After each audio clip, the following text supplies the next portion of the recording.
पुण्याच्या आंबेगाव तालुक्यातील भीमाशंकर सहकारी साखर कारखान्याला खरं तर 6व्यांदा सर्वोत्कृष्ट सहकारी साखर कारखान्याचा पुरस्कार खरं तर मिळालेला आहे। आणि याच अनुषंगाने आपल्यासोबत सध्या भीमाशंकर सहकारी साखर कारखान्याचे अध्यक्ष मेंढे पाटील आहेत। मला सांगा की ज्या पद्धतीने आपण पाहिलं की खरं तर 6व्यांदा तुम्हाला पुरस्कार मिळतोय, नक्की काय याच्यामागची कारण आहेत काय? देशातील 260 साखर कारखान्यातून 92 सहकारी साखर कारखान्यांनी याच्यामध्ये भाग घेतला होता। त्याच्यातला हा 6व्या वेळेस भीमाशंकर सहकारी साखर कारखान्याला उत्कृष्ट सहकारी साखर कारखान्याचा पारितोषिक मिळतो आहे।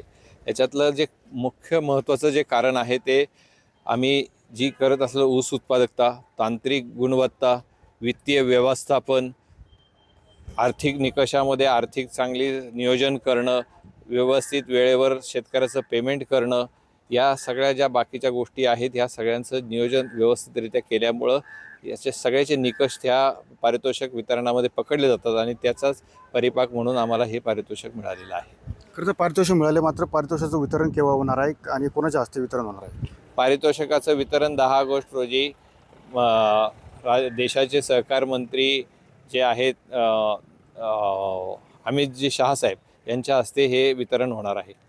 नक्की ज्या पद्धतीने पाहिलं की खरं तर उत्तर पुणे जिल्ह्यातील भीमाशंकर सहकारी साखर कारखान्याला 6व्यांदा हा पुरस्कार मिळत आहे। मात्र एकंदरीत ज्या पद्धतीने पाहिलं की उत्तर पुणे जिल्ह्यामधील शेतकरी असेल, ज्या पद्धतीने शेतकऱ्यांचा ऊस असेल आणि ऊसाला हमीभाव असेल, हे देण्याचं काम करतं भीमाशंकर कारखाना करत आहे। आणि याचमुळे या भीमाशंकर सहकारी साखर कारखान्याला 6व्यांदा पुरस्कार मिळत असल्याचं चित्र या ठिकाणी आपल्याला पाहायला मिळत आहे। कॅमेरा परमेश स्वामी सुनील देगले, TV9 मराठी, भीमाशंकर, पुणे।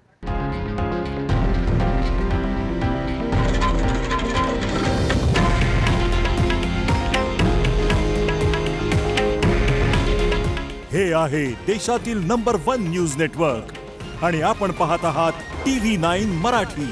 काळजी तुमची, हित महाराष्ट्राचं।